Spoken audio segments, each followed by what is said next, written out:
Nous sommes le 6 Zulhijja 1442 de l'Égypte, correspondant au vendredi 16 juillet 2021. Vous suivez le 20h30 sur la télévision Al-Bayan. Voici les principaux titres. La communauté musulmane célèbre l'Aïd el-Kébir le mardi prochain, un moment propice pour les commerçants et couturiers qui se frottent déjà les mains. Nous irons à Bouaké au centre de la Côte d'Ivoire en début de journal pour constater l'effervescence dans les marchés. Les travaux des états généraux de l'école ivoirienne seront lancés le lundi prochain. Occasion pour les acteurs du système éducatif de dresser le bilan, les défis et les perspectives de l'éducation en Côte d'Ivoire sur les enjeux de ces assises dans cette édition. Et hors de nos frontières, les autorités nigériennes ont inauguré jeudi à Tilia, à l'ouest, près de la frontière avec le Mali, un centre d'entraînement de ces forces spéciales pour lutter contre les terroristes. Voilà pour le sommaire. Bienvenue à toutes et à tous. Débutée depuis le mois de Ramadan, l'opération Tempête verte du groupe Al-Bayan poursuit son chemin. La mosquée de la cité du port de la commune de Treichville a accueilli aujourd'hui une délégation en vue de mobiliser des fonds pour le fonctionnement de la chaîne nationale islamique. Le reportage d'Aldjouma Bokoum dans un récit d'Abdel Hakim Oduloye. Devant un parterre de fidèles, l'imam Mohamed Lamine Aïdara a abordé le thème de l'engagement sur le sentier d'Allah, cas du groupe Al-Bayan. Allah du soleil est bien meilleur pour vous si vous le faites. Vous avez mis la main à la poche. La radio Al-Bayan est sortie. Vous avez mis la main à la poche. Aujourd'hui, nous avons la télévision Al-Bayan. À partir de canal dans tous les pays du monde, on accède aujourd'hui à Al-Bayan, radiodiffusion, télévision Al-Bayan en Côte d'Ivoire. Alhamdulillahi Rabbil Alamin. Vous avez dégagé le milliard. Cela a été fait. Mais continuez. C'est pourquoi il y a encore la tempête verte de Al-Bayan. Parce qu'il y a des équipements, il y a les factures, il y a les salaires du personnel, il y a les formations, il y a les missions, les actes de collaboration avec les autres. Cette radio est pour nous, mes soeurs, mes frères, pour la communauté. Après le sermon de vendredi, les Mamans Al-Bayan et l'équipe de l'opération Tempête Verte ont recueilli la contribution des fidèles musulmans. Et je voudrais comme ça remercier tous les imams de la commune de Treichville qui ont voulu vraiment faire l'effort de nous faciliter la tâche pour le combat d'Al-Bayan. Je pense que nous sommes les volontaires d'Al-Bayan, nous sommes disponibles et nous souhaitons que ce combat continue parce que la radio et la télé, ce qu'ils ont fait pour nous, c'est énorme. Au cours de cette journée, l'équipe de l'opération Tempête Verte a pu mobiliser la somme de 1 426 325 francs CFA. Nous annoncions dans le sommaire la fête de l'Aïd el-Adha ou l'Aïd el-Kébir, la Tabaski, sera célébrée le mardi 20 juillet prochain. Outre les marchés à bétail, les boutiques de bazin et ateliers de couture tournent à plein régime. À Bouaké, au centre de la Côte d'Ivoire, nos correspondants ont visité quelques sites. C'est un reportage d'Isaac Sounakone, Mameri Koulibaly. Les ruelles du marché d'Indigo ne désemplissent pas. Un marché qui abrite aussi des grandes boutiques de bazin comme celle-ci. Nous sommes un après-midi et les clients affluent. Ces tissus à la trame de coton importés d'Allemagne, il y en a de diverses qualités et pour toutes les bourses. La meilleure marque de bazin, en tout cas chez nous ici, il n'y a pas de problème.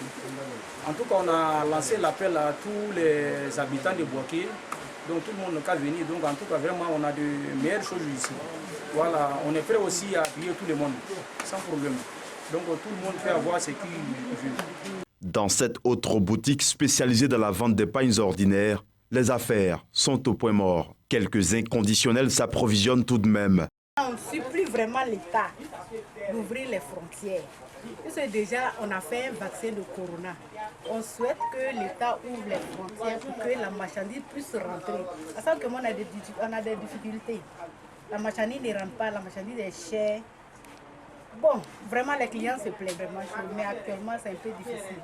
Parce que les gens pensent à payer moutons, chaussures et puis les habits d'enfants. Bon, les tailleurs refusent déjà nos pailles. Donc, les clients refusent de venir payer. Après les achats de bazins et de pagnes, c'est ici que tout se joue entre les murs de ces ateliers de couture. Des artisans depuis longtemps et régulièrement accusés à tort ou à raison de ne pas respecter leurs engagements vis-à-vis des clients. Entre stress et sérénité, ils sont partagés. Voilà. Entre nous et puis les clients, il y a des clients qui sont têtus, en fait. Il y a des clientes aussi, quand elles viennent par exemple présentement, elle sait que ça, je ne peux pas finir l'habit, mais elle m'a appelé. Est-ce que je peux venir avec mon ami? J'ai dit non. Elle dit non, je sais que c'est toi, tu peux le faire. Elle est venue avec. J'ai beaucoup honte de elle. Donc je ne peux pas dire que ça ne peut pas. Moi aussi, je vais prendre. Je vais faire mon effort. Si c'est fini, alhamdoulilah. Si c'est pas fini aussi, en tout cas, j'ai fait de mon mieux. Bon, entre mes clients, c'est comme ça. Les périodes de fête sont des moments de profit pour les vendeurs d'articles vestimentaires et accessoires de beauté, mais parfois source de tensions entre couturiers et clients. À Abidjan, à quelques jours de la célébration de l'Aïd el-Kébir, le plus grand parc de bétail dans la commune de Yopougon, Sisa Port-Bouedeux, se dit prêt à satisfaire le besoin de la commune. Notre reporter Diomandé Bouaké a fait le constat jeudi. Suivez son reportage. Il est 14 heures de notre arrivée dans ce marché de bétail qui semble être assez fourni pour imiter l'acte du prophète Ibrahim. Mais qu'en est-il du coup des moutons? Quelques minutes plus tard, nous croisons le responsable du parc préoccupé par l'organisation du site. Vous savez que nous on est toujours organisés. Chaque travail si c'est organisé, c'est que ça va bien donner. Sinon cette année-là, les moutons, vraiment il y aura des moutons et puis le prix sera un peu abordable. Le prix des moutons, bon, ça peut commencer de 80 jusqu'à 400 000 à son mouton ici sur le terrain. Docteur Doumbia Mamadou vient de faire l'achat de son mouton. Le marché est bien achalandé, on a beaucoup de moutons. Les prix sont variés. J'ai pu m'acquérir mon mouton de ce jour. Bon, disons que, comme on avait dit que le prix était, en fait, les moutons manquaient sur le marché.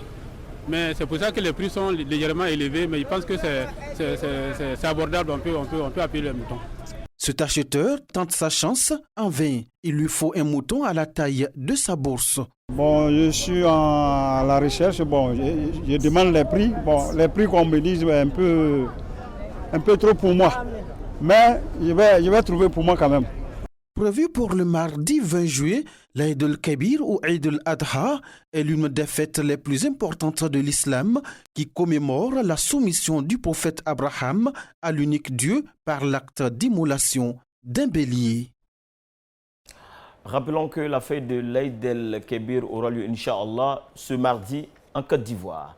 Autre point de l'actualité, le gouvernement ivoirien lance officiellement ce lundi les états généraux de l'école. Ces assises offrent à la Côte d'Ivoire et à tous les acteurs du système éducatif l'opportunité de faire un diagnostic, de rentabiliser et capitaliser les investissements injectés dans le secteur éducatif, nous dit Kanaté Kassoum.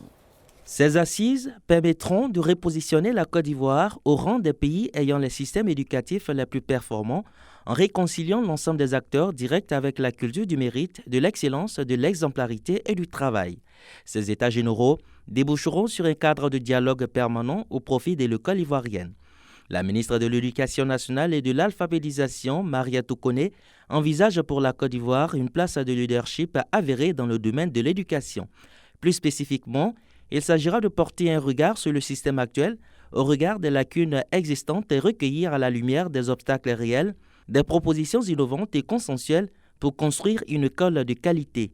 Les états généraux seront encadrés par 5 principes directeurs: la capitalisation des acquis, l'implication des populations dans les travaux, les concertations dans la franchise et enfin la démarche inclusive et participative.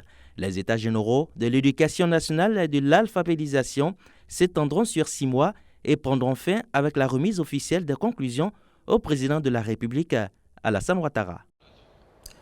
Un mot sur la réconciliation en Côte d'Ivoire. Le ministre Kouadio Konan-Bertin a reçu une délégation de la Fondation ivoirienne pour la surveillance et l'observation des droits de l'homme et la vie politique. C'était ce jeudi 15 juillet au ministère de la Réconciliation à Abidjan Plateau. Reportage, Mariam Sidibé.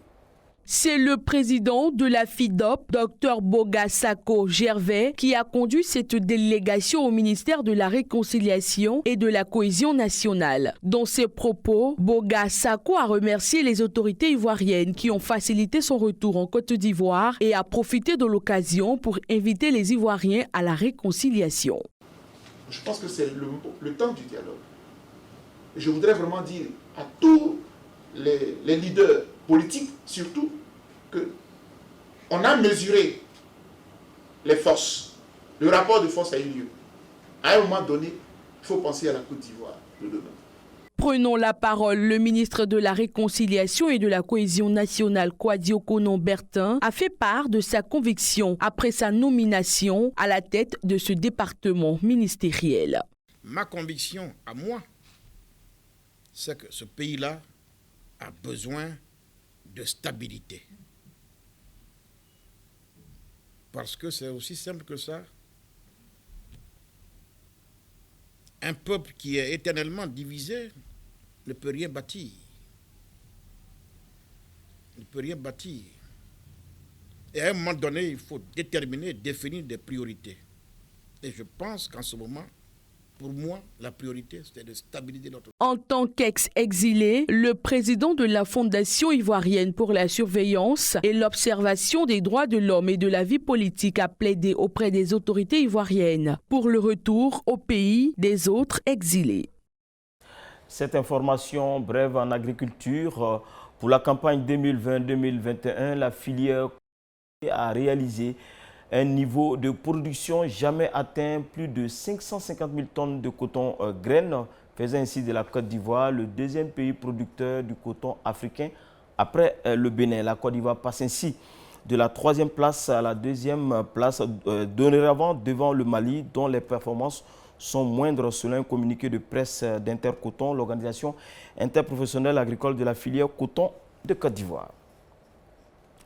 L'actualité hors de nos frontières nous conduit au Niger, en Éthiopie, en Afrique du Sud et en République démocratique du Congo. C'est une compilation en 60 secondes avec nos confrères de la VOA.